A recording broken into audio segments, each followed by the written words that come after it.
vous ce soir pour cette conférence. Je m'appelle donc Antoine Tellier, je suis journaliste spécialisé dans l'enseignement supérieur. Je travaille notamment pour les éditions Studirama. Et je remercie donc Emma et Arthur de m'avoir proposé d'animer cette conférence. J'ai avec moi un certain nombre de spécialistes de l'enseignement supérieur ou du monde universitaire qui vont avec moi discuter des profils des étudiants qui aujourd'hui sont en classe prépa et sont à l'université, de l'intérêt pour les grandes écoles d'accueillir les étudiants venant des prépas et de l'université. Nous pourrons également revoir ensemble, parce que certains d'entre vous, nous verrons des avis assez tranchés sur la question de l'utilité ou pas des classes prépa actuellement.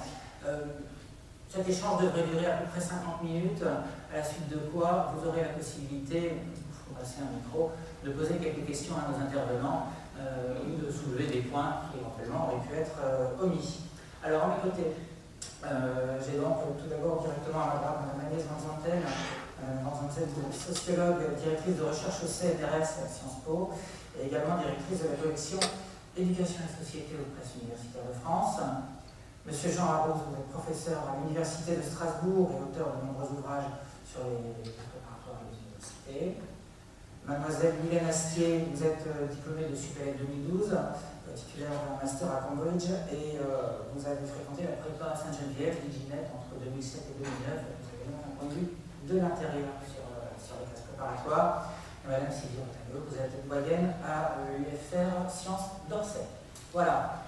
Alors nous avons entendu découvrir un petit peu les chiffres donc enregistrés par Emma et par Arthur qui concernaient des étudiants de Supélec. J'ai vers moi quelques chiffres légèrement différents qui ont été communiqués par la conférence des grandes écoles en février 2012 et qui voulaient vérifier, qui voulaient donner quelques statistiques quant aux origines des élèves de grandes écoles.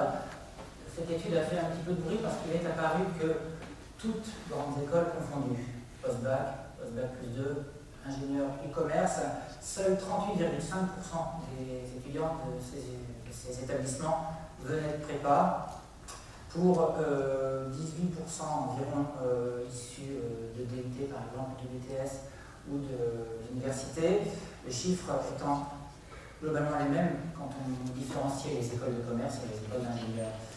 Lorsque l'on regarde les écoles d'ingénieurs recrutant au niveau Bac plus 3, là, on retombe dans des chiffres beaucoup plus classiques, puisqu'on s'aperçoit que 61% des élèves recrutés au niveau Bac plus 3 proviennent des CPGE et 26% des BTS, DUT, université.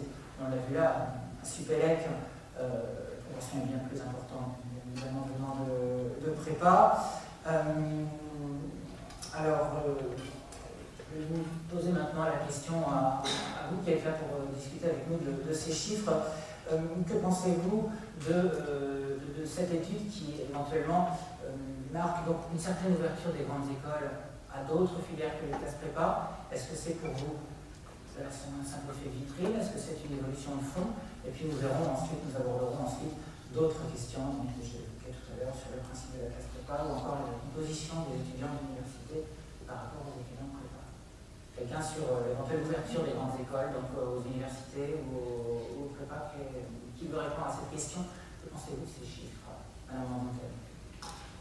Je pense qu'à la fois, ça témoigne d'une part de la très grande diversité qu'il y a au niveau des écoles, puisque vous avez rappelé, dès que l'on compare Bac plus 3 ou plus 2 et les autres écoles, on voit quand même qu'il y a une grande différence. Et puis si on distingue les très grandes écoles des autres écoles, on va voir que c'est des nettes différences. Donc je pense que c'est déjà un paysage très fragmenté. Et d'autre part, je pense qu'il faut dire qu'il y a effectivement une diversification en termes des origines institutionnelles des étudiants. Ça ne veut pas dire pour autant que cette diversification institutionnelle va de pair avec une très grande diversification sociale. Il faut voir aussi quels sont les étudiants qui viennent des universités dans les écoles, notamment s'ils viennent non pas à l'entrée, mais plus tardivement au master, puisqu'on sait qu'à l'université, l'origine sociale des étudiants à l'université est très différente à l'entrée de celle des étudiants de prépa.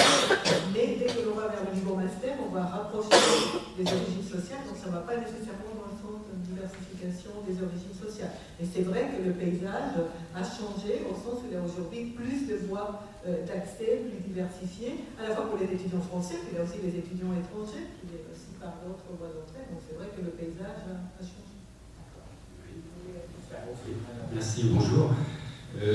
Pour ma part, je suis effectivement très heureux de ce type d'évolution, mais je considère que le système français occasionne des zigzags absolument invraisemblables entre BTS, entre l'IUT, l'université, les grandes écoles et ainsi de suite. Ce qui fait que c'est des parcours qui, pour moi, devraient être, je reviendrai là-dessus ultérieurement, en tout cas qui devraient redémarrer juste après le bac. On devrait remettre tout le monde, je dirais, sur la même ligne de départ, sachant que ce n'est pas pour moi un concours en question. Donc, bon, je reviendrai sur ces idées ultérieurement, je ne vais pas monopoliser la parole maintenant. Et donc, j'ai en tête, en tous les cas, ce schéma extrêmement complexe du système post-bac français, qui est totalement incompréhensible pour les gens de l'étranger. Personnellement, en ayant fréquenté Supélec, ce que je remarque, c'est que ces 38,5% peuvent paraître encourageants, mais on reste, pour des écoles du type Supélec, quand on regarde les 10 premières de France, on reste quand même sur des ratios qui sont relativement faibles.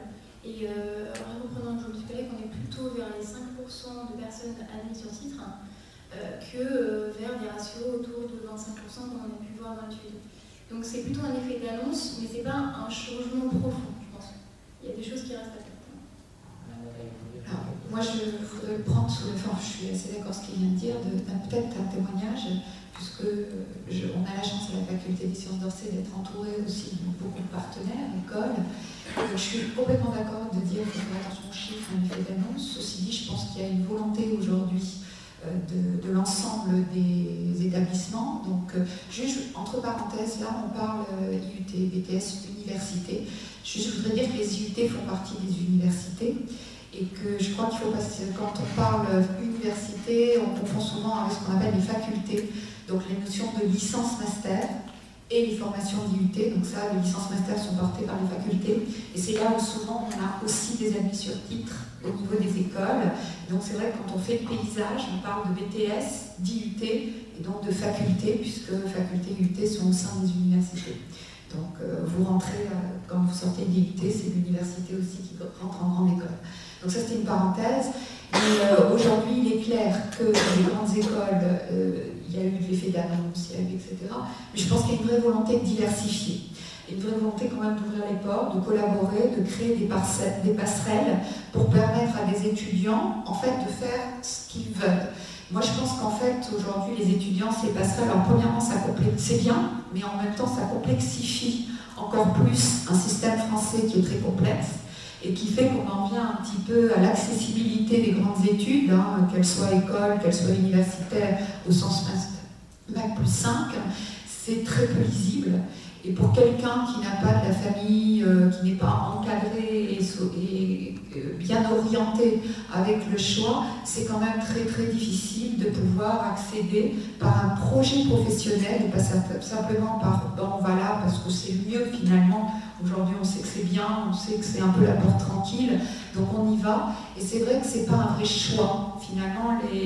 Donc cette ouverture des écoles faite par, qui est réelle aujourd'hui, augmente la mixité, on crée des masters, on crée des passerelles via master, école, mais finalement le travail il est peut-être à faire en amont aussi pour vraiment créer un tremplin, puisque tout à l'heure on parlait de tremplin, à tous les élèves au niveau des lycées. D'accord. Alors je voudrais qu'on évoque une question qu'on n'a pas forcément évoquée tout à l'heure, mais un certain nombre, on voit les grandes écoles, notamment d'ingénieurs, élargir un petit peu leur recrutement. On sait qu'il y a une certaine pénurie de vocation scientifique. Est-ce que cette ouverture des grandes écoles d'ingénieurs est-elle, selon vous, de votre point de vue d'observateur, disons un mot, sincère, véritable, ou est-ce d'abord une volonté de remplir les amphis, d'avoir du monde dans leur cours? Est-ce que c'est un petit peu les deux peut-être? Juste pour remplir les archives, je ne vais pas poser attention à personne parce que je crois qu'on l'a tous. Donc, on va oublier peut-être, mais je pense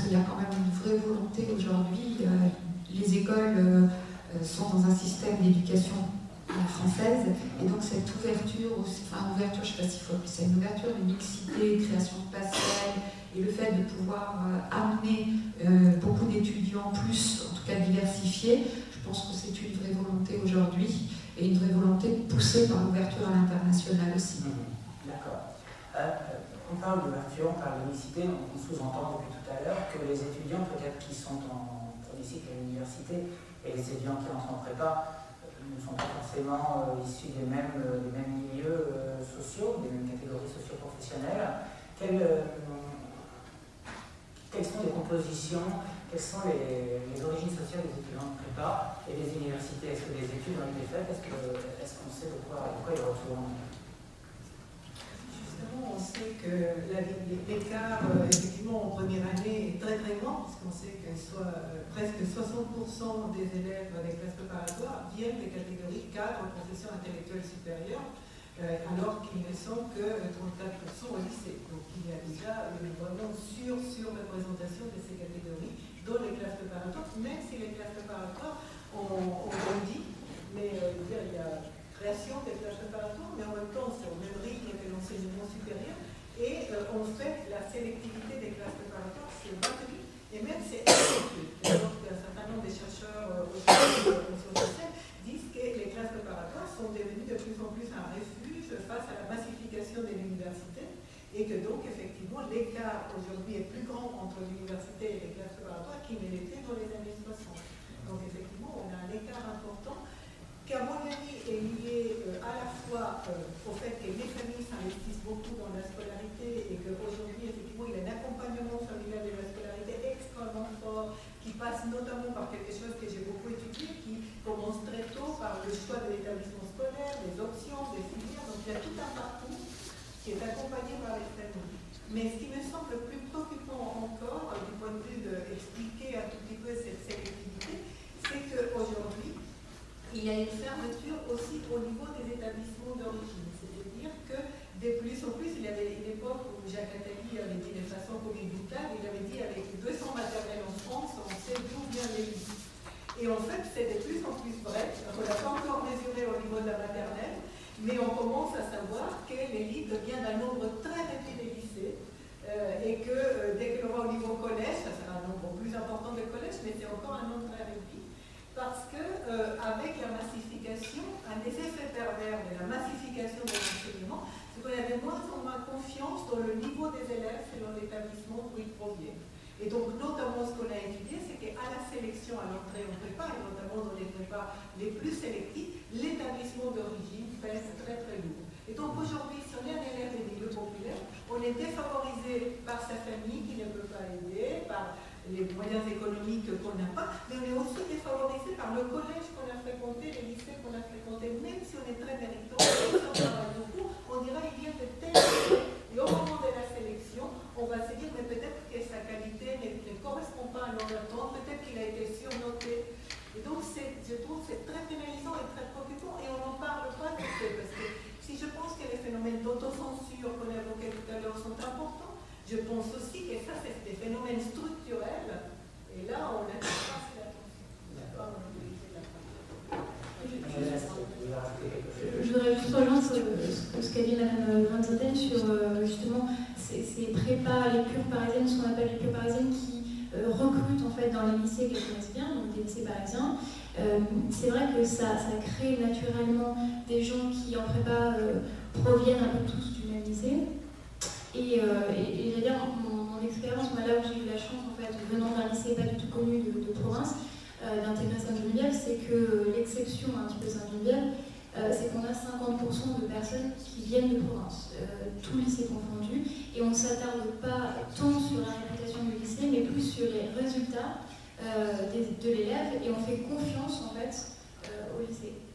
Vous disiez justement que certaines grandes prépas ne font pas confiance au lycée en disant oui, peut-être qu'elle surnote, ou peut-être donc on n'a qu'à se fournir auprès des lycées un petit peu d'élite, voilà les valeurs sûres. C'est vrai que certaines prépas tendent à changer ça, mais ça reste des exceptions. Voilà, pour moi c'est exactement ça.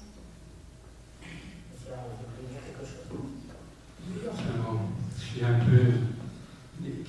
Je serais pour vraiment une redistribution cartes de A à Z de notre système d'enseignement supérieur. Alors, vous l'avez évoqué d'ailleurs dans plusieurs de vos travaux, parce que vous avez une solution assez radicale.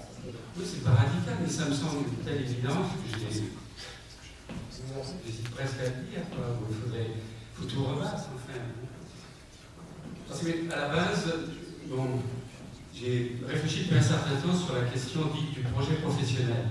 Et on a créé, avec notamment Michel Menou, qui est en face de moi dans l'amphi, on a créé une association intitulée projetpro.com, parce que qui est pour la promotion de ce que nous appelons le projet professionnel de l'étudiant. Et notre conviction fondamentale est la suivante, c'est que passer, disons, les études supérieures doivent être faites en fonction d'un projet. D'abord, c'est cette question qu'il faut se poser. Quel est mon projet? Qu'est-ce que j'ai envie de faire plus tard? C'est pas d'aller passer Polytechnique ou de vouloir faire médecine, comme ça simplement dans l'absolu. On veut être médecin, on ne veut pas faire des études de médecine, on veut être médecin. On veut pas, souvent même, en gros, le système français, qu'est-ce que c'est? Le bon élève de lycée, il va ensuite aller en classe préparatoire, sans se poser la question, par exemple, de ce qui s'il veut devenir ingénieur, qu'est-ce que c'est que la profession d'ingénieur, et ainsi de suite. Alors donc, nous sommes pour renverser complètement tout ceci, et qu'on se pose d'abord la question de savoir si on a réfléchi sur son propre projet. Alors ensuite, pour aller très vite, je vais pas, parce que je peux en parler pendant 24 heures de suite de toutes ces questions. Ensuite, la deuxième question à se poser, c'est est-ce que je veux faire des études courtes ou des études longues? Bon, alors là, je réfléchis là-dessus, et ensuite seulement, je me pose la question de savoir dans quel type de structure d'études je vais aller. Alors, est-ce que c'est une structure, je reste dans le système actuel français, est-ce que je vais aller en DUT, en BTS, classe préparatoire ou à l'université? Et à la rigueur, bon, c'est là que va se faire le choix. Alors, sachant que dans notre système franco-français, on est les seuls sur la planète à avoir notre système dit des grandes écoles. On nous regarde de l'étranger, on ne sait pas ce que c'est, quoi, ce système dit des grandes écoles. Donc il faudrait absolument revenir pour moi au système de l'université avec un U majuscule, à passer ton bac, tu rentres à l'université. Et puis ensuite, une fois que tu as fait un cursus d'environ 3 ans, tu intègres une école, par exemple, spécialisée, école dite d'ingénieur, et à partir précisément d'un projet. Effectivement. Alors je terminerai juste là-dessus. Ce qui est presque désespérant, si vous voulez, c'est qu'il y a eu en 1947 un plan dit Langevin-Vallon qui, dans l'ambiance de la fin de la Deuxième Guerre mondiale, voulait en fait réintégrer les grandes écoles à l'intérieur du système universitaire.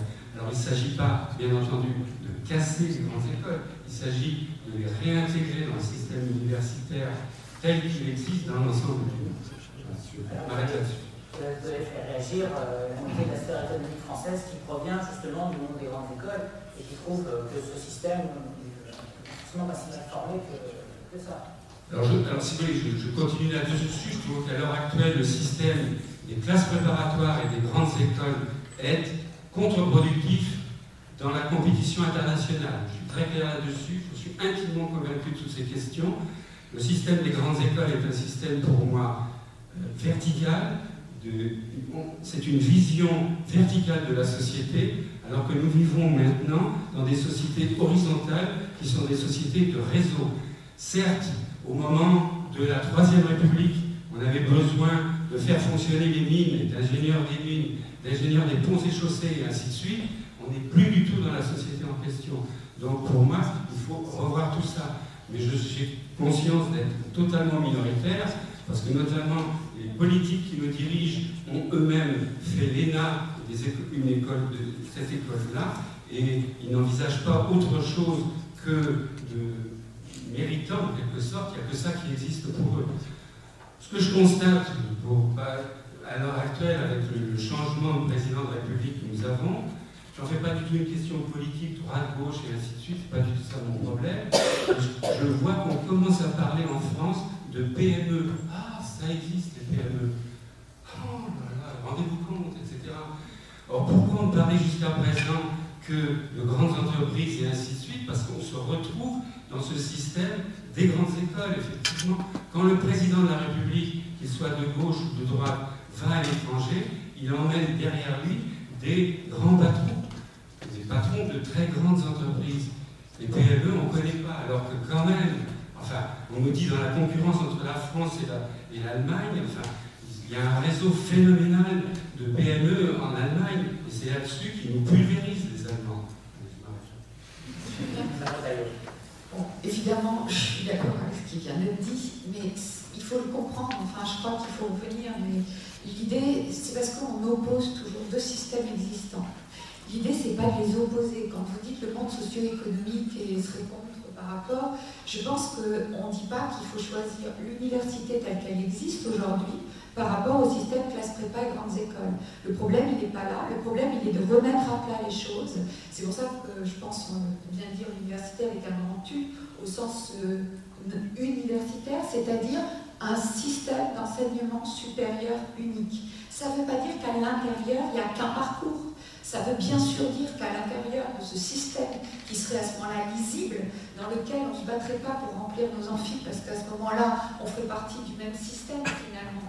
Donc on rentrerait et on créerait des parcours, des systèmes pour les étudiants par rapport à leurs projets, par rapport à leurs compétences, par rapport à leurs connaissances. Et le but d'être unique, c'est pas du tout d'être uniforme. Enfin, le but, c'est pas d'avoir un parcours que tout le monde suit. Chaque étudiant, enfin, il y a des étudiants différents qui vont à des rythmes différents. Et donc, ces parcours tels qu'on les connaît aujourd'hui avec les IUT, les classes préparatoires, la richesse qu'on a en France, il faut la garder.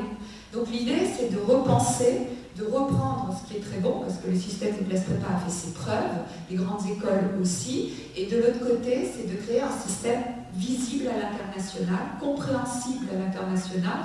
Et quand vous dites que ce qu'on vient de dire, ça fait hérisser les gens des grands groupes, c'est pas vrai, moins aujourd'hui, plus aujourd'hui, parce que je pense qu'il y a une évolution au niveau des systèmes universitaires, grandes écoles, entreprises, grandes entreprises, et cette évolution se rend bien compte que le système français aujourd'hui, par cette ouverture à l'international, pour travailler avec les États-Unis, l'Allemagne, etc., et ben, il va falloir changer les choses. Aujourd'hui, en Allemagne, un PDG d'une grande entreprise, c'est un docteur, en général. Donc nous, on arrive aux États-Unis et en grande entreprise allemande pour dire nous, on est PDG parce qu'on sort d'une grande école et ça suffit. Quelque part, on n'a pas les mêmes... alors soit on connaît, ça va, soit on ne connaît pas et on ne se comprend pas et on n'a pas obligatoirement une bonne image de ce que relance la France au niveau économique aujourd'hui. Et quelque part, cette évolution, c'est pas opposer de système, c'est reconstruire à partir de la richesse que donnent les deux systèmes en France, quelque chose de nouveau, encore une fois de plus visible, d'un peu unique au départ par rapport à la porte d'entrée, mais qui va donner toutes ces possibilités qu'on connaît aujourd'hui, cette richesse des formations. Il ne faut pas avoir peur parce que c'est une université de parler de sélection, il n'y a pas de souci. D'ailleurs, il faut savoir, aujourd'hui, dans les cursus universitaires, facultés, il y a des cursus sélectifs dès le L1. D'accord ? Donc ces cursus dits universitaires peuvent aussi avoir tout un tas de cursus adaptés à différents étudiants, lisibles à l'international, avec des sorties professionnelles à Bac+3, des sorties à Bac+5 et des sorties à Bac+8 qui seront beaucoup plus compréhensibles dans un système à l'international. Je voudrais juste revenir sur... vous avez parlé de projet professionnel. Et je trouve que c'est très noble de dire aux étudiants, voilà, choisissez votre voie parce que vous avez ce projet-là que vous voulez défendre. Mais je pense qu'il faut se replacer au niveau des étudiants. Je pense que combien de personnes ici, même dans cette amphi, savent exactement ce qu'ils veulent faire, le métier qu'ils veulent exercer. Donc des jeunes étudiants qui ont 18 ans et qui ne savent pas vraiment ce qu'ils veulent faire, ils rentrent dans la voie des classes préparatoires pour ensuite avoir un diplôme de grande école parce qu'à l'embauche, on vous demande un diplôme. Donc au-delà de vouloir rénover le système des grandes écoles, c'est plutôt le système franco-français qu'on va changer et la logique de je te recrute sur diplôme et non par tes compétences. Voilà. C'est vraiment ce système-là qui pose problème davantage que le système des prépas en lui-même. Le système des prépas, c'est un gain de temps qui est donné aux étudiants pour qu'ils puissent réfléchir et qu'ils puissent de dire, voilà, un ingénieur c'est quoi, est-ce que je vais faire de la recherche, je vais faire de la banque, je vais faire du conseil, voilà. Je vais devoir faire un certain nombre de choses, et je ne sais pas à 18 ans ce que je veux faire. Voilà. Donc je fais préparation en France.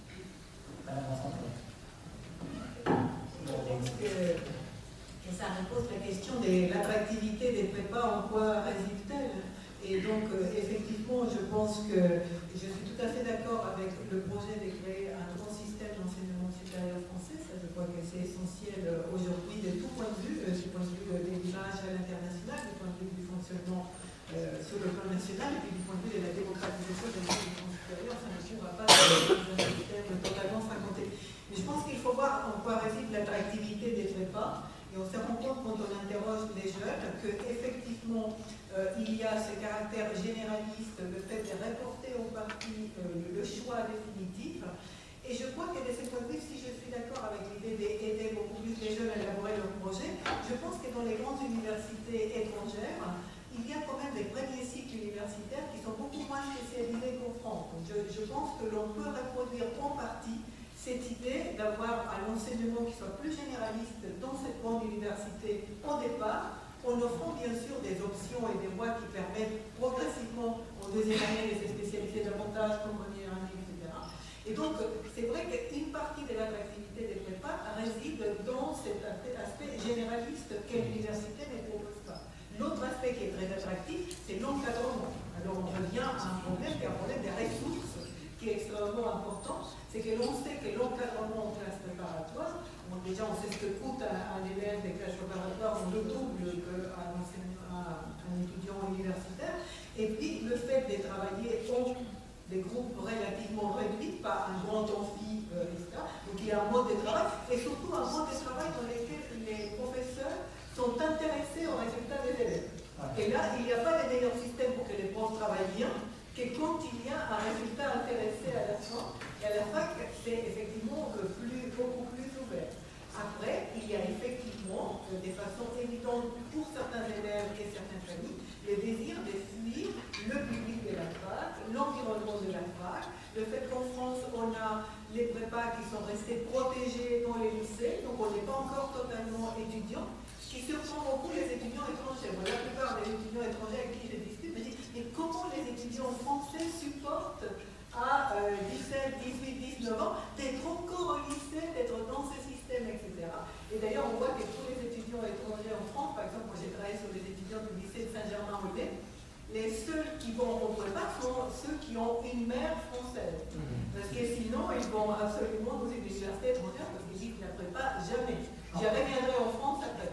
Donc je pense que si l'on veut aller vers une unification que je crois nous souhaitons dans cette table ronde, en tout cas tous, il faut voir aussi en quoi résident les aspects positifs des prépas et en quoi qu'est-ce que ça nécessite pour reproduire certaines conditions des prépas à l'université qui supposent des conditions très particulières. Ça ne peut pas se faire... parce qu'il y a peut-être un tout à jeter, si je puis dire. C'est ce qu'on a dit, il ne faut pas opposer les systèmes, elles ont fait leurs preuves, effectivement, c'est bien résumé. Maintenant, je voudrais quand même revenir sur l'image fausse de la faculté aujourd'hui, en sciences. Je ne connais pas d'autres domaines, donc je parlerai des sciences, des facultés des sciences, puisque je ne connais pas assez de littérature, etc. Mais en tout cas, en sciences, sur la première chose, on a parlé d'amphi, etc. De plus en plus, et en tout cas nous, il n'y a plus d'amphi en L1, c'est des groupes de 50 étudiants chez nous, et il y a de plus en plus. Le problème, effectivement, c'est un problème de moyens. Donc quand on peut le faire, par exemple, je donne des exemples très concrets, chez nous les biologistes sont très demandés, donc c'est des concours de 450 en première année. Donc là, effectivement, on n'a pas les moyens de faire des groupes de 50 étudiants pour faire du cours télé. Toutes les filières de physique, mathématiques, etc., malheureusement, qui sont moins demandées, là, on n'a plus d'amphi. C'est terminé. C'est-à-dire que ce sont des cours TD de 50 étudiants en arrivant en L1 pour essayer. Alors, ça ne se fait pas partout, mais ce que je veux dire, c'est qu'il y a quand même une vraie volonté. On a eu les aides de plan réussite en licence, et quand on peut le faire par rapport aux moyens, c'est exactement ce qui vient d'être présenté, il y a une vraie volonté d'essayer de faire une transition entre le lycée et je veux dire faire une licence et c'est master beaucoup plus graduel que ce qu'on connaissait avant quand un étudiant, un élève de lycée arrivait à l'université et se retrouvait comme ça d'un coup dans des amphis de 200, 300, 400 personnes. Même si ça existe encore, il y a une vraie volonté, il y a des gros efforts de ce côté de fait. Donc ça c'était la première chose. Au niveau spécialisation, aujourd'hui ce qu'on appelle les portails, les première année ou deuxième année, en tout cas première année, ne sont pas super spécialisés. C'est-à-dire que, alors après il y a différentes voies et c'est là qu'un système universitaire, si on en avait les moyens et qu'on pouvait, profiter de l'exemple des classes prépa aussi, il faut dire qu'à l'université, certaines facultés en France, on en a un exemple à Orsay, on a d'équivalents classes prépa. Donc ce système, on l'a mis déjà en place, ce sont des équivalents classes prépa sur les 2 premières années, qui sont des concours pour les universités, ce ne sont pas les mêmes concours que quand vous sortez classe prépa, ce sont des concours réservés, mais les étudiants sont dans des classes de 40 étudiants pendant 2 ans, et c'est un peu le même principe au niveau que classe prépa.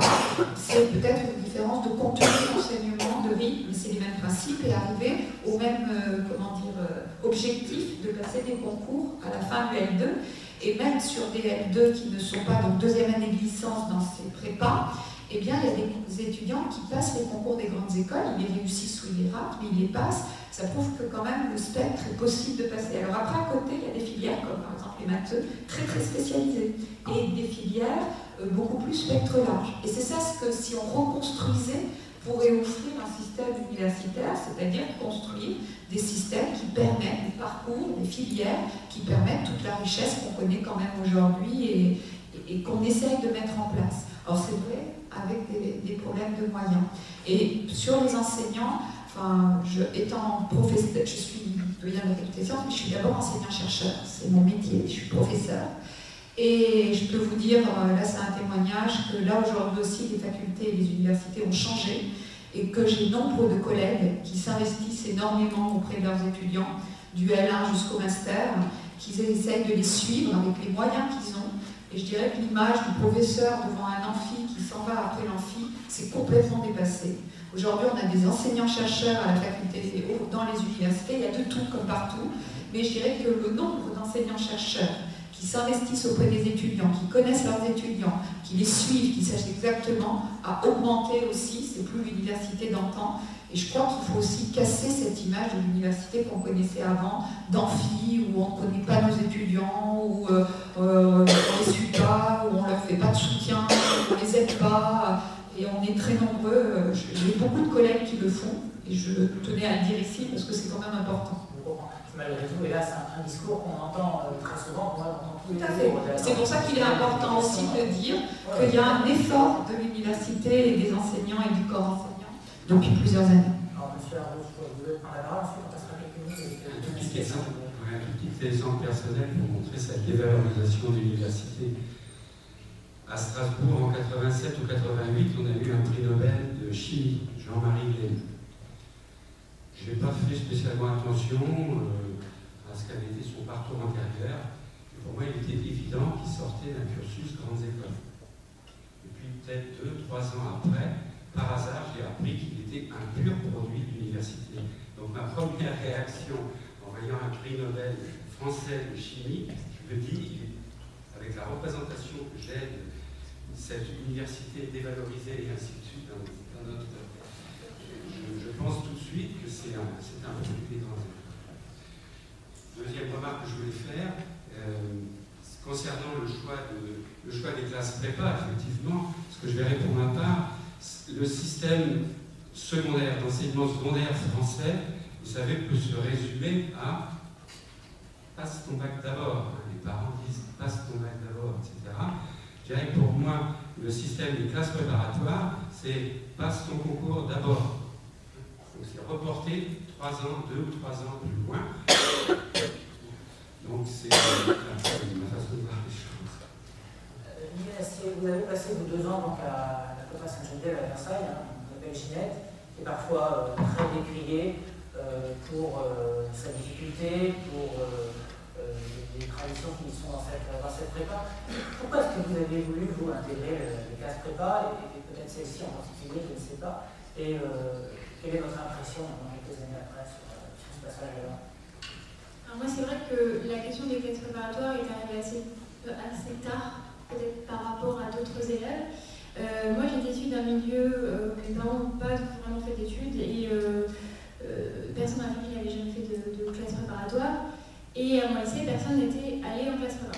Donc pour moi, c'était une nouveauté et j'en ai pris connaissance en première. Donc c'était vraiment très tard pour savoir ce que c'était vraiment la classe prépa. Vous êtes originaire de Paris? Je suis originaire de Saint-Raphaël dans le Var. Voilà, donc j'étais dans un assez petit lycée, voilà. Et donc, pour moi, cette filière, elle a apparu un peu comme une évidence parce que j'avais envie, j'ai atteint une sorte de palier dans mon lycée. J'avais tendance un peu à m'ennuyer, peut-être comme certains bons élèves dans d'autres lycées. Et donc, j'avais besoin de plus, j'avais besoin de me confronter à des gens qui étaient de très bon niveau scolairement. Et donc, je me suis dit que la classe prépa, ça représentait un bon challenge. Donc, ça, c'était la première, la chose qui m'a orientée vers la classe prépa, avant même de penser aux grandes écoles. C'était vraiment cette chose-là. Ensuite, j'ai choisi Sainte-Geneviève par stratégie, en quelque sorte, parce que en venant d'un lycée pas du tout connu, comme je l'ai dit tout à l'heure, Sainte-Geneviève ouvrait la porte aux gens de province. Donc pour moi, c'était vraiment ma chance était là-bas. Voilà. Donc c'est pour ça que je l'ai choisi. J'ai choisi aussi pour son prestige. Je l'ai choisi pour ses très bons résultats. Je me disais que si je voulais intégrer une grande école qui soit classée dans le top 5, voilà, j'avais besoin d'aller dans une très bonne prépa et les statistiques parlent, on a très bons résultats. Je l'ai choisi aussi, la dernière raison, pour l'internat, parce que quand on vient de province, il ne faut pas oublier qu'on a besoin d'avoir un logement. Et à Sainte-Geneviève, vous avez une place par personne admise. Donc ça, c'est très important. À Le Grand, vous avez 900 personnes admises et 364 places d'internat. Donc comment vous faites quand vos parents ne veulent pas vous payer un appart sur Paris ou que vous n'avez pas du tout de famille? Donc moi, j'étais dans ce cas-là, j'avais pas le choix, en quelque sorte. Donc j'étais très contente d'être admise là-bas. Et j'allais dire ce que ça, les spécificités un petit peu. Alors, j'ai pas trouvé que c'était l'enfer rétrospectivement. Quand on y est en première année, ça a tendance à être un peu l'enfer.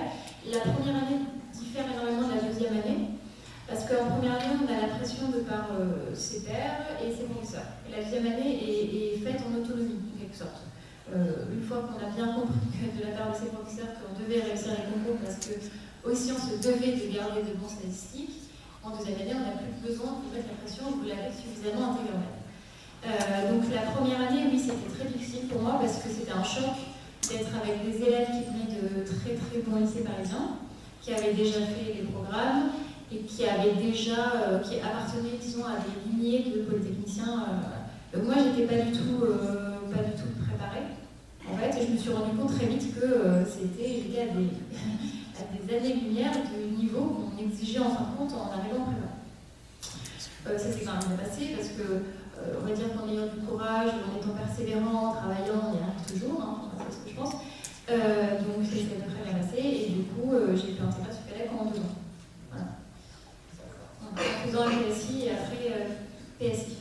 Donc maths physique sans un ingénieur et ensuite physique sans un ingénieur.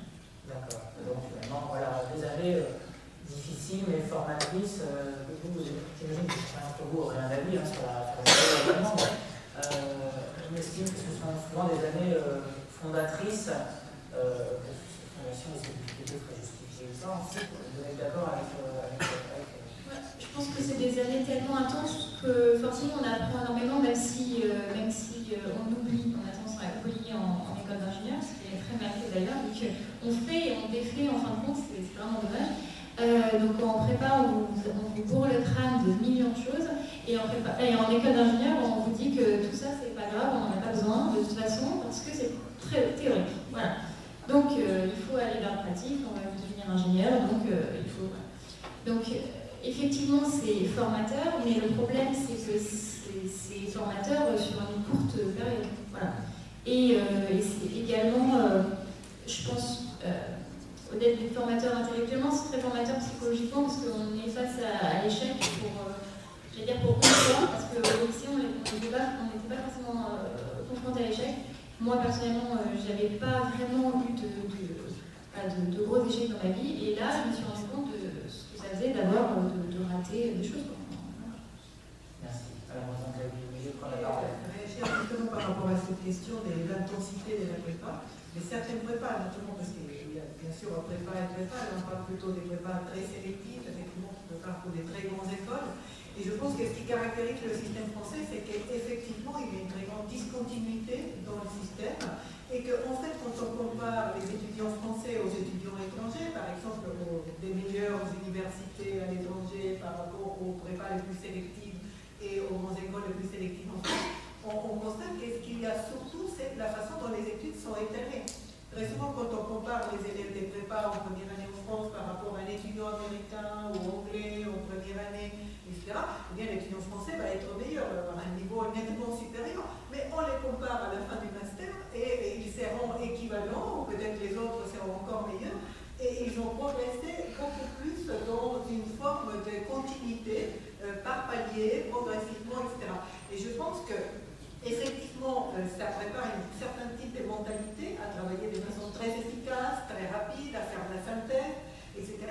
Mais tout à l'heure, on le soulignait, et moi je le pense, et on a beaucoup d'éléments dans ce sens, c'est-à-dire que ça ne prépare pas du tout à la créativité. Ça crée un fond sur lequel on peut se puiser par la suite, éventuellement, mais ça peut tuer aussi beaucoup de volonté, de créativité, beaucoup de formes d'exploration. Et je pense que par la suite, pendant très longtemps, c'est vrai que récemment on avait un changement important des grandes écoles, mais pendant très longtemps, on avait cette forte critique qui n'était pas totalement fausse, et dire mais finalement la première année en grande école, on décompresse surtout des 2 années de prépa, et puis après on se met à travailler. C'est moins vrai aujourd'hui, mais c'est vrai qu'il y a une forme de discontinuité qui, à mon avis, est très problématique. Il faut imaginer des cursus beaucoup plus intégrés.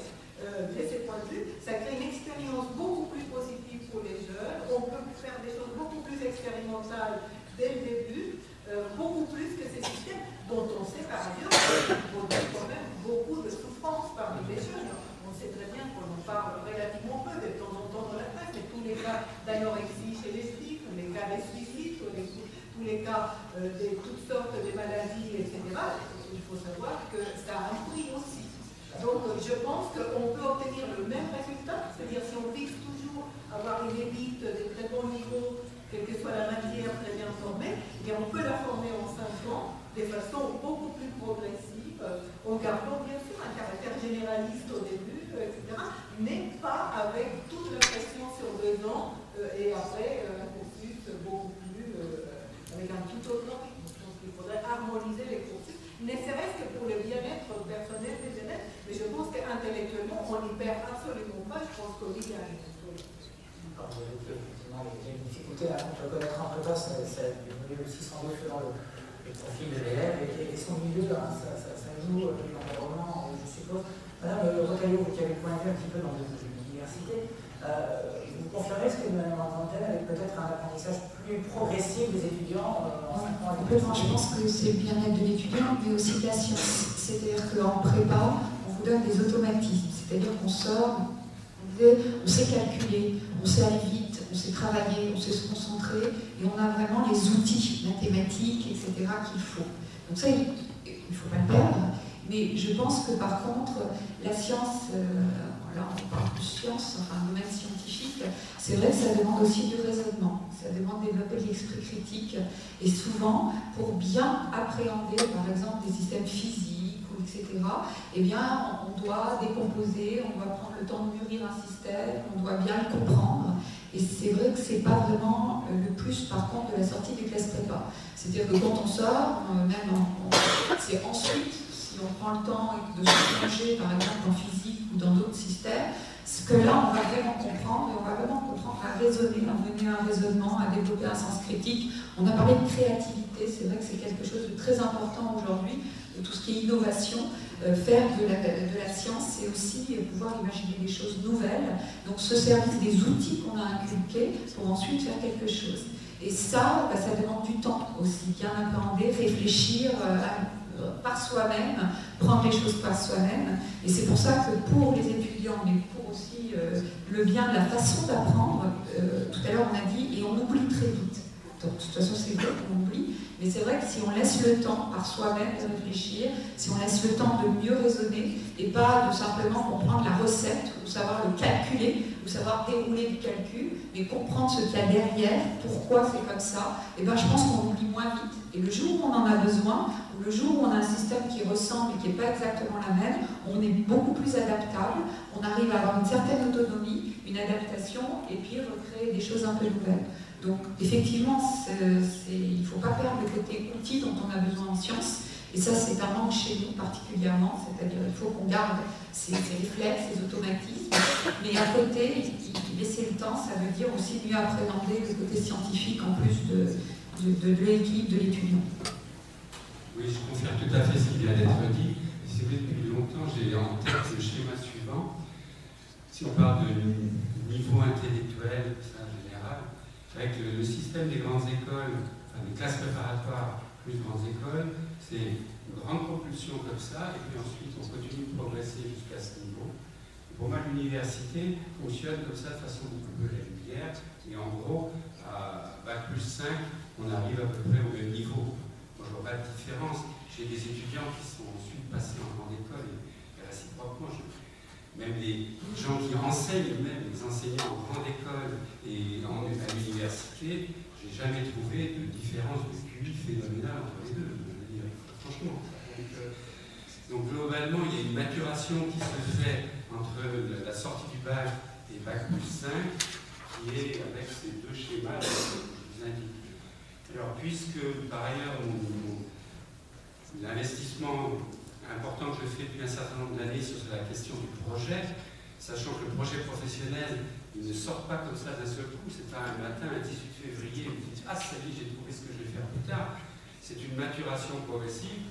Je considère qu'à l'intérieur du système universitaire, la maturation, la réflexion sur le projet peut être beaucoup plus faite de façon progressive, avec d'abord une première année relativement généraliste, on spécialise progressivement, et par exemple quand on arrive au niveau de Bac plus 3, où il peut y avoir une sortie professionnelle à l'issue de ce que nous appelons le L à l'université, là effectivement, on peut déjà avoir une idée plus précise de ce qu'est son projet. Écoutez, je préfère vous le dire maintenant, je vous donne un exemple qui me tient particulièrement à cœur, même s'il est particulièrement dramatique. Je disais il y a quelques instants, en France, on fait notamment des études de médecine, plutôt que de vouloir être médecin. Un schéma tout à fait classique est le suivant, on est un bon élève en terminale, et ensuite on se dit qu'est-ce qu'on va faire? On va faire des classes préparatoires. Je donne un exemple précis qui est celui-ci. Un jeune que j'ai connu avait d'abord été un bon élève du secondaire. Ensuite, il a voulu faire les classes préparatoires, mais son frère était passé avant, au lycée Kléber à Strasbourg, et son frère lui avait dit ce qui s'était passé pour lui. Donc il a dit non, je ne vais pas faire Kléber, classe préparatoire aux grandes écoles. Qu'est-ce qu'il y a juste en dessous, entre guillemets, dans la hiérarchie française? Il y a médecine. Alors il a commencé des études de médecine. Et puis, bon, la première année s'est très bien passée, puisqu'il avait un bon niveau de mathématiques. C'est vrai qu'on recrute en France les médecins sur leur niveau en mathématiques. Bien, continuons. Donc, deuxième année, tout se passe bien également. Puis, bien entendu, il y a une copine, etc., qui est sur le même banc de fac que lui. Tout se passe très bien. Troisième année, quatrième année, ainsi de suite. Là, on commence à approcher l'hôpital. Alors, l'hôpital, ça tombe mal, il y a des malades, ça sent mauvais, il faut faire des piqûres, etc. Enfin, il y a des maladies et tout. Et ce jeune, tout à coup, a un choc, un très très gros choc, et il voit que visiblement il y a quelque chose qui ne va pas là-dedans. Alors sa copine, elle continue, les odeurs, la maladie, etc., les piqûres et autres, ça ne lui pose aucun problème. Ce jeune, ça va de plus en plus mal pour lui, et finalement, il savait plus ou moins que je m'intéressais à ces questions de projet, alors je l'ai vu, etc., j'ai discuté avec lui et autres. Et puis finalement, donc, ça s'est en fait très très mal terminé, et il s'est en fait suicidé. Alors d'une certaine manière, je regrette d'avoir donné cet exemple qui est extrême, parce que ça se termine vraiment très très mal, mais pour moi c'est presque caricatural de notre système qui fait qu'on démarre des études sans s'être posé la question de ce que l'on veut vraiment faire plus tard. C'est vraiment pour moi caricatural, et c'est ce pourquoi je milite depuis des années, en considérant qu'il faut faire d'abord passer le projet, l'idée du projet professionnel que l'on affine progressivement. C'est sûr qu'on ne peut pas le trouver tout de suite, mais en tous les cas, c'est en insistant là-dessus et en réfléchissant. Alors je constate que maintenant ça commence à venir, je lisais en venant que la Sud de La Rochelle, on fait travailler les gens sur leur projet, etc. Donc tout ça vient progressivement, mais dans notre système, il marche largement pour moi sur la... Alors, je fais un peu l'avocat du diable. J'ai bien compris que vous étiez, pour un certain nombre, un peu sur la réserve par rapport au système des ambitions, hein, vous préparez des grandes écoles d'ingénieurs, mais vous parlez de l'international tout à l'heure. L'ingénieur à la française est très réputé à l'international. En tout cas, il est a priori très recherché et sa formation appréciée. Ça veut donc dire que malgré tout, la formation qu'ils reçoivent est de bonne qualité. On va ensuite faire évoluer le plan. On n'a jamais dit le contraire. Oui. On n'est pas contre le système classe prépa et grandes écoles. On est contre le système qui oppose un système qui est d'un côté dans une coquille qu'on appelle en France université, et de l'autre côté un système propre et parallèle qui est un système classe prépa grandes écoles. Il ne faut pas confondre la façon de faire et la visibilité, le choix, comment on y amène les étudiants et la façon de pouvoir passer, choisir. Donc, encore une fois, si on remettait dans un système global et qu'on retrouvait, il faudrait aménager, mais ce système, il a fait ses preuves. Quand vous dites que c'est connu à l'étranger, apprécié, j'ai une expérience à l'étranger et je peux vous dire que ça dépend des grandes écoles. D'accord? Donc, quelque part, non, c'est quelques noms. Vous allez aux États-Unis, sur beaucoup de boîtes, en tout cas dans mon domaine, si vous n'êtes pas docteur, au jour d'aujourd'hui, pour certains postes à responsabilité sur des grandes entreprises aux États-Unis, le titre d'ingénieur ne remplace pas, en Allemagne et aux États-Unis, le titre de docteur, pour certains domaines. Alors après, il y a certaines grandes écoles qui sont connues, mais c'est vrai que nos formations sont reconnues parce qu'après, mais c'est pas juste par le titre, en tout cas, dans certains domaines scientifiques aux États-Unis, c'est très très clair. Mais on ne remet pas en cause la façon de faire, on remet en cause cette opposition à la française, le côté quand même 2 ans plus après, très rapidement, on pourrait avoir la même qualité de formation in fine, voire probablement mieux, parce que c'est basé purement sur la sélection. Ce n'est pas la qualité de la formation, c'est la sélection. On sélectionne des élèves qui sont très bons et on les met dans un système intensif, déjà, donc pendant 2 ans, et quelque part après, souvent, on gâche. Donc l'idée, c'est de déjà rendre cette formation en gardant une certaine sélectivité, parce que c'est pas bon non plus de prendre des étudiants qui, à un moment donné, n'ont pas acquis ce rythme.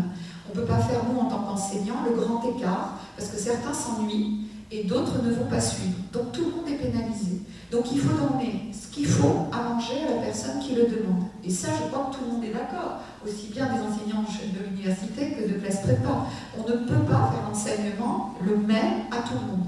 Donc voilà. Et donc on a une richesse en France, classe prépa, IUT, etc., que l'on doit réexploiter dans un autre système peut-être plus progressif, dans un ensemble commun, où, quelque part, on va mettre l'étudiant là parce qu'il en a la demande, parce que ça conduit quand même à son projet, et quel que soit le métier qu'il veut faire, on va lui donner le rythme et à manger de ce qu'il mérite à avoir. Et c'est la façon de l'emmener, c'est la façon de le conduire sur tout le long des études que l'on critique, pas du tout, enfin, quelque part, qu'on n'a jamais, je pense, dit que les étudiants sortant de grandes écoles ne sont pas reconnus et que c'est pas une bonne chose. Je crois qu'on serait complètement...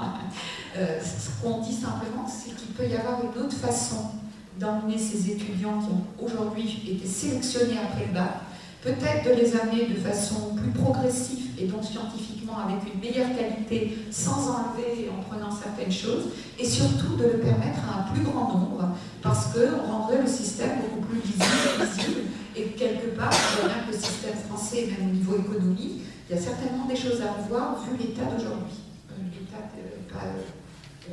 Vu l'état des lieux, on va dire, d'aujourd'hui.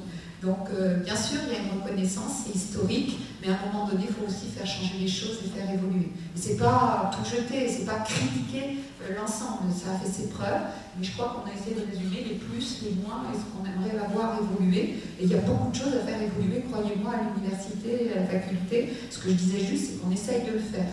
Et souvent en partenariat avec nos partenaires des grandes écoles et des classes prépa. Mais il y a encore cette dualité.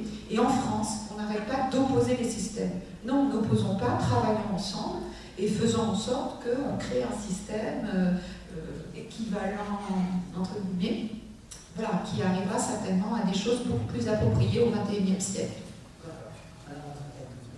Vous avez raison de souligner qu'effectivement, il va y avoir une reconnaissance internationale de certains types de formations françaises, et je pense qu'effectivement, le caractère généraliste de la formation, par exemple, peut être tout à fait apprécié. Le problème, c'est que ça ne nous dit pas quelles sont les conditions de production de ces produits français, et donc il n'est pas écrit nulle part que ce soit le système prépa plus école qui donne cette qualité-là. Je pense que la qualité à chercher est plutôt dans la sélection à l'entrée, bien évidemment, dans le type d'encadrement qui est proposé à ces étudiants, dans le type de curriculum qui est proposé, beaucoup plus que dans le fait de dire non, c'est le modèle prépa plus école qui est au fondement de ça. Et par ailleurs, je voudrais savoir qu'on n'a pas évoqué à propos des prépas, mais qui ressortait un petit peu du reste et qui fait un peu le lien aussi avec les problèmes d'ouverture sociale, c'est que le problème de ce système, c'est qu'il met tout l'accent sur un parcours sans faute,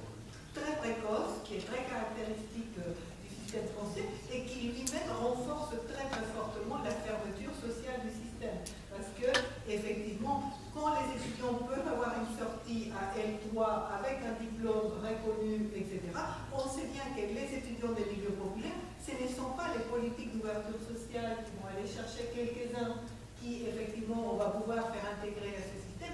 Une véritable politique d'ouverture sociale massive suppose de faire progresser par palier les étudiants. Et les étudiants des milieux défavorisés, ils ont besoin d'être rassurés. Ils ont besoin de savoir qu'ils peuvent sortir éventuellement à Bac plus 2, mais certainement à Bac plus 3 avec un diplôme. Et que même s'ils ne sortent pas, après ils peuvent progresser. Mais ils ont la sécurité que s'ils devaient sortir, si leur famille ne peut plus les aider, s'ils n'arrivent plus à suivre, ils sont sécurisés. Le système actuel avec prépa, école, etc. est très insécurisant pour ces jeunes-là. Et donc ça nous donne une élite qui certes peut être reconnue, mais dont la base est étroite, qui a plus de mal à s'internationaliser aujourd'hui parce que les étrangers ne peuvent pas entrer dans ce système. Donc c'est malgré tout une élite qui est fragile aujourd'hui du côté de l'ouverture internationale et du côté de l'ouverture sociale. Il y a encore une question sur un plan alimentaire, ensuite nous passons au micro à... Il y a une formule de Coluche que j'aime bien, que je vais en expliquer ensuite ce qu'elle représente pour moi. Il nous dit la carrière des hommes politiques, c'est 4 ans de droit et tout le reste de travers. Alors bien entendu, ça peut être interprété comme une critique de l'homme politique et ainsi de suite. Mais pour moi, avec la lecture que j'ai de petits projets professionnels, ce que je vois derrière, c'est que les études, c'est quand même, il faut être un peu raisonnable. Les études, c'est 5 années de votre vie, et puis après, il y a 37 années de carrière professionnelle, dans laquelle vous pouvez quand même faire vos preuves. Vous avez 37 ans, 40 ans pour faire vos preuves. Quoi. Je veux dire, ça ne se décide pas entre 17 et 22 ans. Arrêtons avec ça, quoi. Je veux dire, c'est contre tout ça. Encore une fois, moi j'ai strictement rien, je veux dire, je ne fais pas une obsession sur le système, sur grandes écoles contre l'université, mais c'est une vue plus globale du système France. Quoi. Comment ça fonctionne, cette société France. Dans la société France, c'est vrai que au niveau de développement de nos sociétés, c'est clair qu'il faut faire des études. On ne va pas revenir là-dessus, mais après les études, il y a 35 ans, 40 ans en plus pour faire ses preuves. Quoi. Je veux dire, donc, laissons aux gens Donc donnons-leur un minimum vital de formation supérieure jusqu'à Bac+3, voire jusqu'à Bac+5, et puis ensuite, les galères qui se débrouillent. Je voudrais rebondir sur ce qui a été dit, parce qu'il y a un point important, je ne sais pas si ceux qui sont dans la salle s'en rendent compte, parce que vous avez fait un parcours, justement la plupart royal, ce qu'on appelle la voie royale, mais quand on dit qu'il y a Bac+5, on parle des 5 études, 17-22 ans, et qu'ensuite il y a 37 ans. Moi je serais beaucoup plus critique, je dirais que le choix ne se fait pas pendant les grandes écoles, il se fait au niveau, après la terminale, ceux qui ne rentrent pas, je parle toujours sciences, parce que c'est pas vrai dans les autres domaines, en grande école, ceux qui ne rentrent pas en classe prépa, eh bien il y a le complexe en France que ces classes prépa et ces grandes écoles. Et ça c'est terrible pour ceux qui n'y accèdent pas, parce que je suis désolée, à 18 ans, 17 ans, quand vous avez le bac, 18 ans à peu près, c'est tout n'est pas fini. Il y en a qui prennent plus de temps, il y en a qui vont se réveiller un peu après, il y en a qui ont quand même du potentiel. Croyez-moi, on le voit. C'est les chances de l'université, c'est de permettre, alors on ne peut pas leur laisser le temps de se réveiller trop tard, mais je dirais qu'à 18-20 ans, à un moment donné, on peut laisser une chance. Et c'est terrible parce que beaucoup rentrent chez nous à la fac et ils ont déjà ce sentiment d'échec. Pour eux, c'est l'échec. Et de toute façon, bon, on va essayer de faire quelque chose, mais avec ce sentiment d'échec. Donc à 18 ans, ils partent dans ce système français avec un sentiment d'échec qu'on a énormément de mal à combattre. Alors, leur objectif pour certains, ceux qui arrivent, ultime, c'est quand même avoir la carte école. Pourquoi pas? Mais si c'est un vrai objectif positif, ben nous on les aide. C'est pour ça qu'on a créé des passerelles, on essaye de se piquer, parce qu'effectivement le système français aujourd'hui fait que il vaut mieux sortir avec les cartes écoles. Combien d'enseignants-chercheurs de la faculté, de l'université envoient leurs enfants en classe préparatoire? Un grand nombre. Donc on voit bien qu'on est conscient de ça. Nous-mêmes, quand on a un gamin qui marche bien en terminale, on fait comme tout le monde. C'est-à-dire qu'on dit qu'est-ce que tu veux faire? Bon d'accord, mais il va faire les classes prépa, après on voit. Donc malgré nos discours, quand on a un gamin qui marche bien, d'accord, on lui dit ça. Parce que quand c'est son gamin, on sait ce que, voilà, il vaut mieux tenir que courir. Mais n'empêche que nous, moi maintenant, je n'ai pas ma casquette maman, j'ai ma casquette enseignant-chercheur de la faculté. Et là, je suis au niveau de tous les étudiants qui sont à l'université. Et c'est vraiment un problème, parce que cet échec a priori, ce complexe qu'on peut avoir en France quand on est en faculté des sciences, hein, encore une fois, c'est moins vrai en lettres, etc., eh bien c'est déjà pour eux un blocage. C'est-à-dire qu'ils n'y croient pas. Ils n'arrivent pas à trouver cette motivation.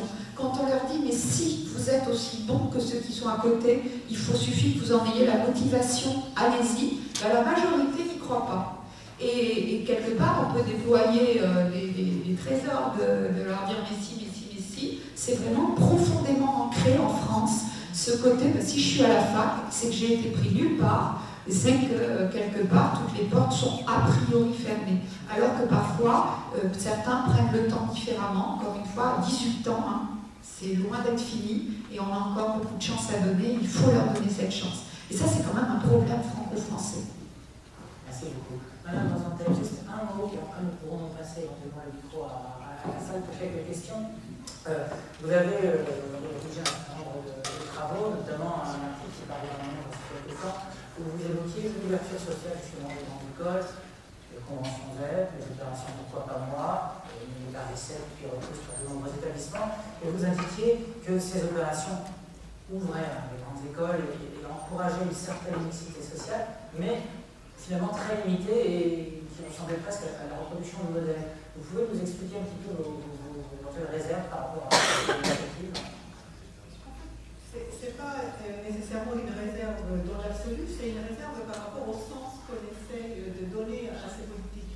Je pense que ces politiques ont un sens dans la mesure où l'objectif est de diversifier les élites. Si l'objectif est de diversifier les élites, il faut se dire qu'on va se reconnaître dans un système dans lequel nos élites politiques, nos élites économiques, nos élites culturelles représentent davantage la diversité sociale, ethnique, culturelle de la nation. Je pense que c'est un objectif légitime. Et effectivement, on peut développer des politiques qui, soit comme dans les conventions de l'éducation prioritaire des Sciences Po, soit comme Pourquoi pas moi, aident effectivement quelques élèves. Il faut voir que les élèves des lycées connaissent sont déjà des grands survivants du système. Ils n'ont pas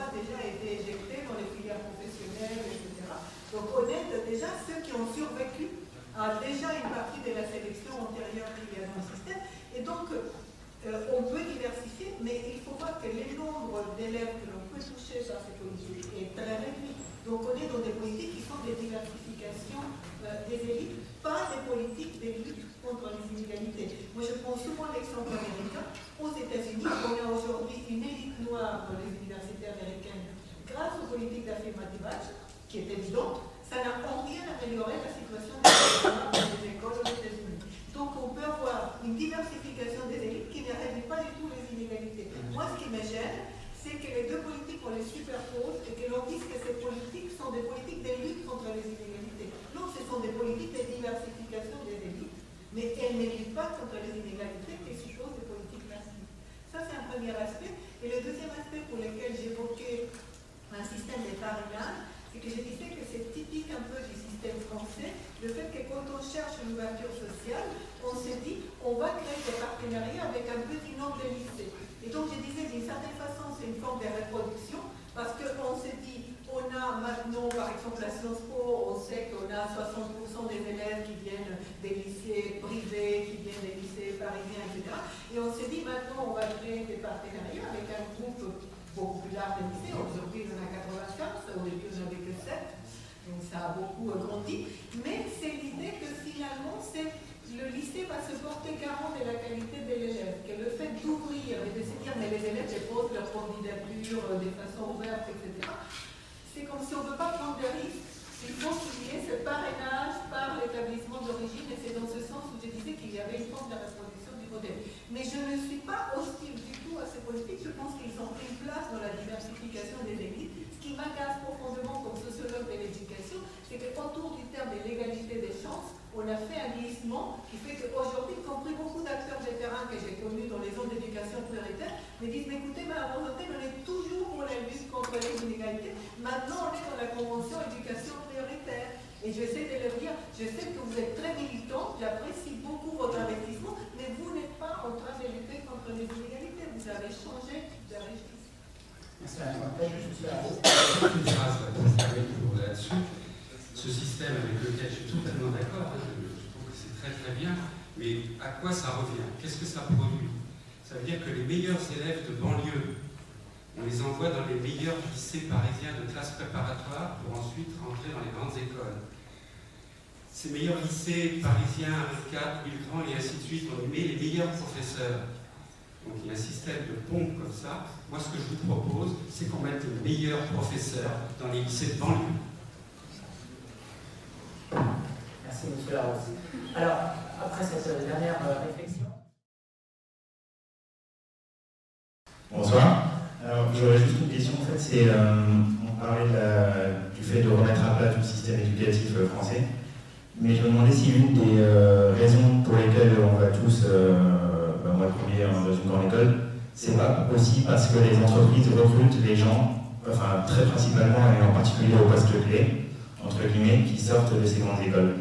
Je prends un exemple, il pourrait y avoir, c'est même des exemples auxquels j'ai pu être confronté, quelqu'un qui a fait par exemple un master très spécialisé dans une des meilleures facs de France, un de ses meilleurs masters en, je dis n'importe quoi, en automatique automobile, dans un processus de recrutement qui va être confronté à quelqu'un qui sort de Supélec, qui a fait 30 heures de cours sur l'automatique automobile, et ben l'entreprise va recruter le Supélec et pas la personne qui sort de fac et qui pourtant est bien plus compétente, on est tous d'accord pour le dire.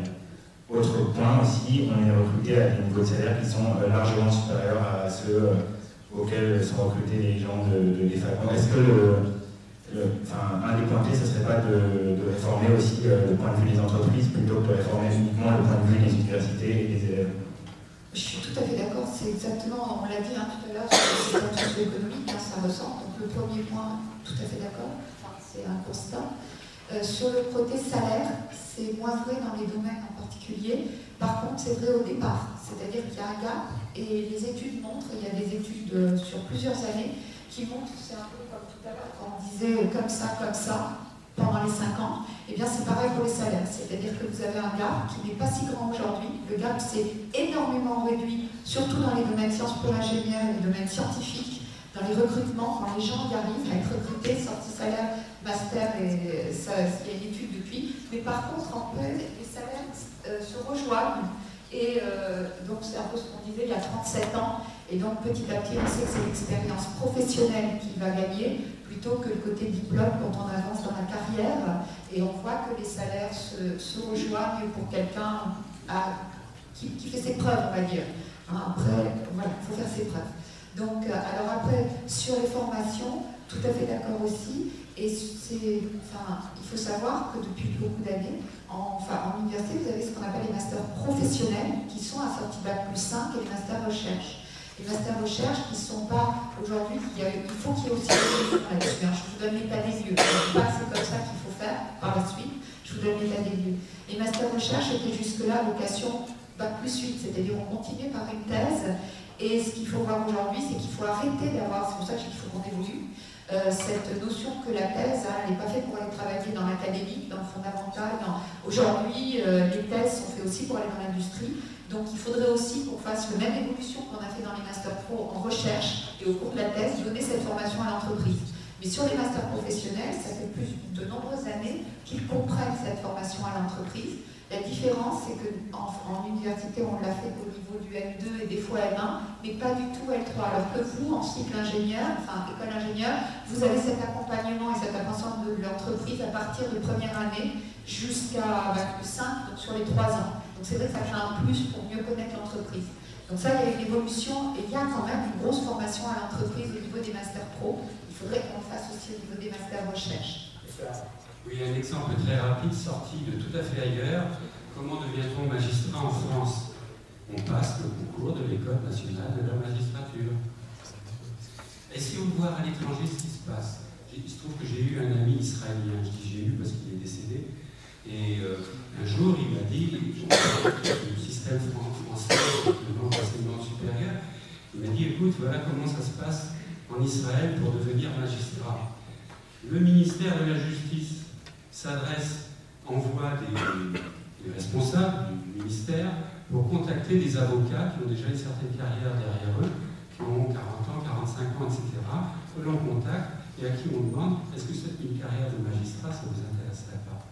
Donc on devient magistrat à 40, 45 ans, alors qu'en France, on va sortir magistrat à 22, 23 ans, etc.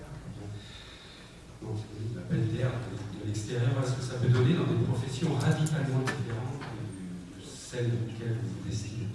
Merci, d'autres questions peut-être? Oui. Bonsoir, donc Youssef, élève en dernière année, ancien tuteur du programme de l'école pour moi. Alors, je suis plus membre actif du programme, donc je suis un peu extérieur en ce moment. Et pour vous dire vrai, en lisant le mail de présentation, alors je suis désolé de ma virulence, mais j'espérais ne pas comprendre le lien avec l'objet du programme PQPM, mais à vrai dire, en vous entendant, j'ai peur de ne pas être d'accord avec le choix de la perspective qui est ici présentée.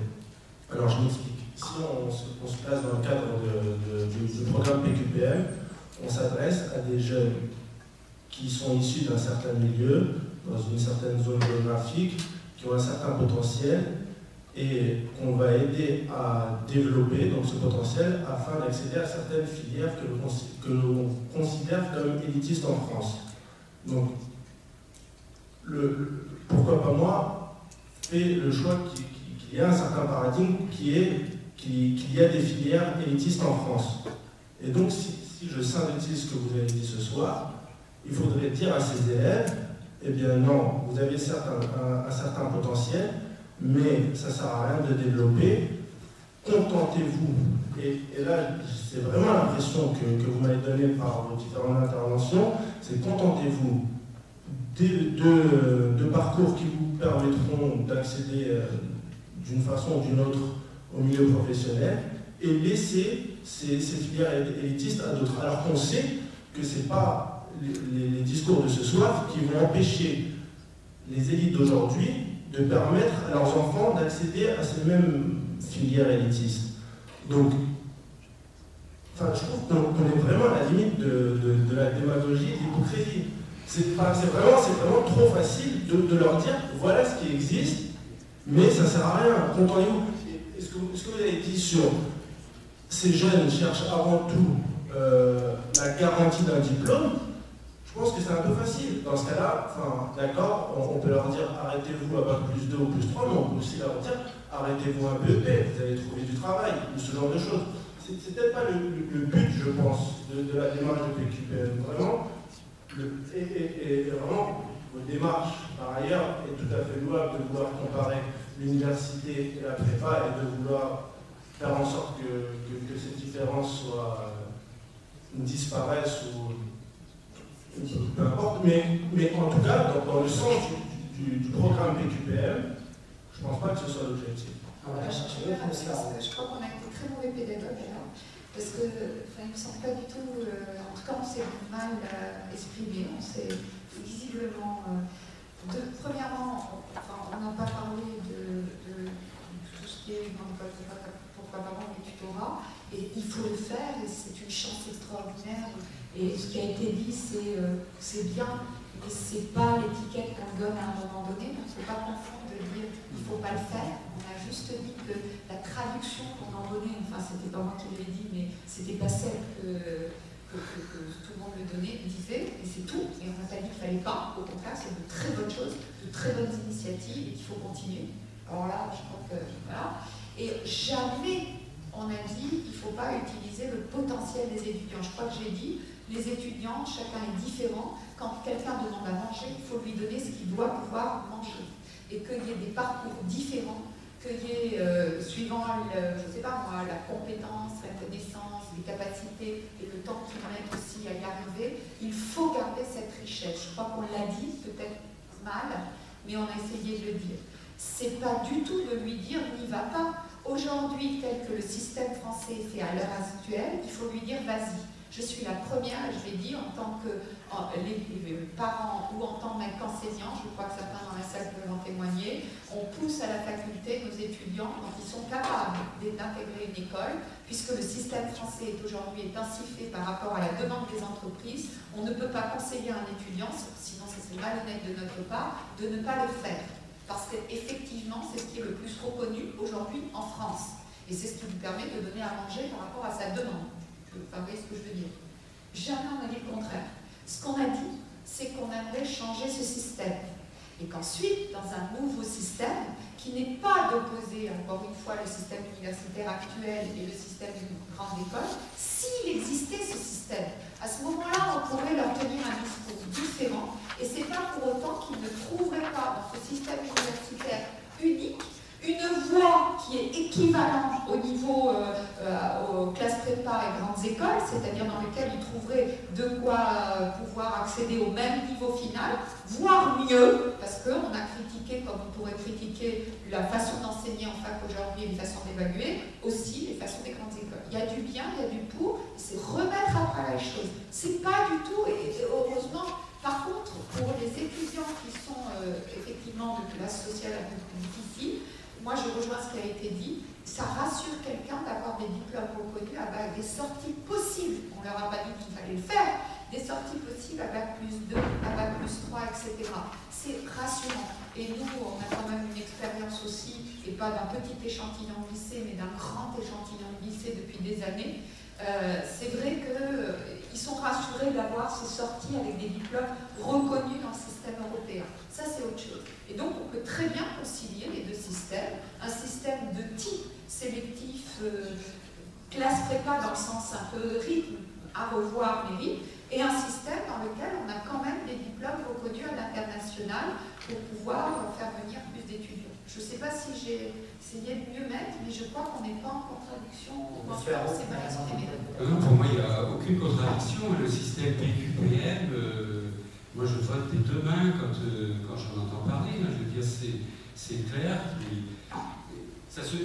Mais pour moi, ça se situe à un niveau simplement individuel. Ce dont on est venu vous parler ici, c'est plutôt le fonctionnement du système français d'enseignement supérieur, dont nous trouvons qu'il est complexe, bancal, qui ne correspond pas à l'état du développement économique de la société, etc. etc. Donc c'est deux niveaux de réflexion totalement différents. Alors il faut qu'il y ait bien entendu quelque chose dans le système pour aider, favoriser des gens qui se révèlent être très doués, qu'il faut aider précisément. L'exemple que j'ai en tête, et celui-ci, c'est Albert Camus, vous connaissez tous, quoi, je veux dire. Bon, il est reconnu par son instituteur, et son instituteur lui dit il faut que tu vas être boursier, et puis tu vas pouvoir faire des études secondaires, quoi. Et la maman de Camus dit non, parce que il va nous servir pour manger, il va travailler, il ne faut surtout pas qu'il fasse des études, quoi. Et finalement, l'instituteur obtient de la maman qu'il ait cette bourse et qu'il aille faire des études.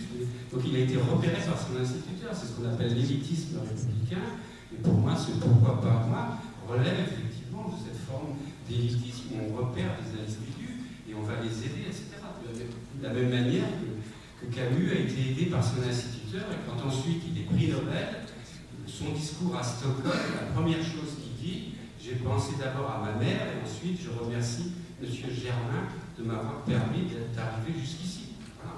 Merci, M. Charot. Madame Jean-Fontaine, quelques mots, ensuite on vient d'inscrire, ensuite nous clôturons la conférence.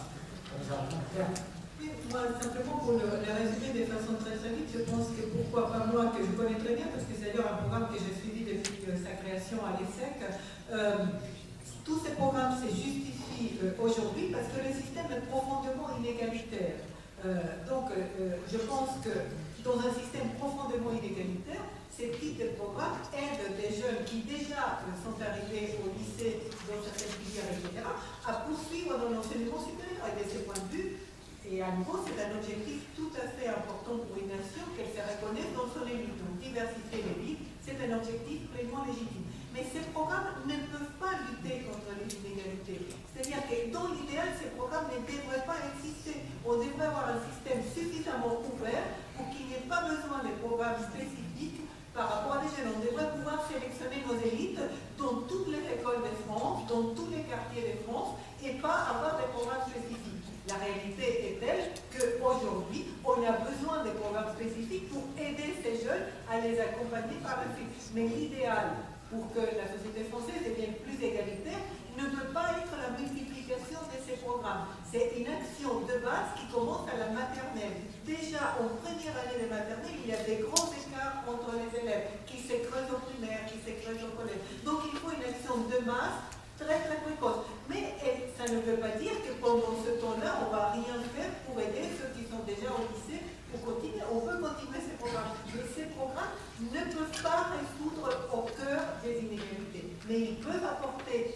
à des élèves méritants, qui sont motivés, qui n'ont pas l'information, qui n'ont pas de soutien, que les conseillers d'orientation n'ont pas aidé dans la bonne voie, ils peuvent les aider. Mais ils ne peuvent pas être une politique de lutte contre les inégalités. C'est juste ce que je veux dire. Donc pour moi, ça ne disqualifie pas du tout les programmes, ça leur donne juste une place dans un paysage dans lequel il faut tout un ensemble d'actions pour lutter contre les inégalités. Juste pour conclure et pour répondre aussi à ta question, je pense que le but de la discussion ici n'a pas du tout été d'essayer de tuer l'ambition de jeunes lycéens à fort potentiel. L'idée pour moi, cette conférence, c'est plus de réfléchir à la structure d'un système post-bac français, à se demander si finalement les étudiants qui vont en prépa n'y vont pas de manière automatique parce qu'ils sont bons et parce que c'est la voie royale, de s'interroger sur la perception en fait des prépas en France, et aussi de savoir est-ce que ces prépas elles ont tendance à viser un certain type d'étudiants, par exemple issus de milieux favorisés. Et également, quand on a eu accès à une prépa et qu'on est rentré en grande école, comment est-ce qu'on peut valoriser son diplôme à l'étranger? Parce qu'on a un système en France qui est très compliqué à expliquer, qui est compliqué à traduire. Et j'en ai eu l'expérience à Cambridge l'année dernière.